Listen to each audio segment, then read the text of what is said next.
सोचिए कोई ऐसी चीज जो हमारे सूरज, हमारे सौरमंडल की नहीं है, एक बर्फ और धूल का टुकड़ा जो किसी और तारे की दुनिया में पैदा हुआ था और अब हमारे सूरज की तरफ बड़ी तेजी से बढ़ रहा है। यही है 3i एटलस, एक ऐसा मेहमान जो अंतरिक्ष के बहुत दूर किसी कोने से आया है। इसे पहली बार 1 जुलाई 2025 को चिली के एटलास टेलीस्कोप ने देखा था। शुरू में सबको लगा ये एक आम धूमकेतु है, पर जब वैज्ञानिकों ने इसकी चाल और दिशा देखी तो सब हैरान रह गए। इसकी कक्षा यानी इसकी ऑर्बिट हमारे सूरज के चारों ओर घूमने वाली नहीं थी। मतलब ये यहाँ सिर्फ गुजरने आया है, जैसे कोई अनजान यात्री जो रास्ता पूछे बिना हमारे आसमान से होकर निकल जाए।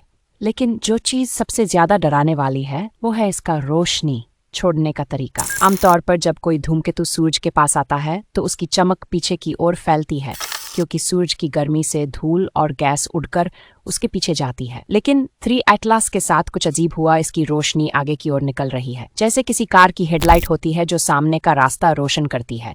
वैसे ही ये धूमकेतु अपनी चमक सूरज की दिशा में आगे फेंक रहा है। सोचिए जरा, ऐसा कैसे हो सकता है? क्या कोई उसे कंट्रोल कर रहा है, या फिर वो खुद किसी अदृश्य ताकत की वजह से सीधे आगे बढ़ रहा है? वैज्ञानिक कह रहे हैं यह हमारी सौर प्रणाली से बाहर का तीसरा इंटरस्टेलर ऑब्जेक्ट है। इससे पहले सिर्फ 2 ही देखे गए थे, ओumuamua और बोरिसोव, और अब ये तीसरा है 3 एटलस, जो सितारों के बीच से आया और अब हमारी दुनिया के बीच से गुजर रहा है। कहते हैं जब कोई यात्री बिना कुछ कहे चला जाए तो पीछे बस सवाल रह जाते हैं, और शायद यही सवाल 3 एटलस हमें छोड़कर जाएगा।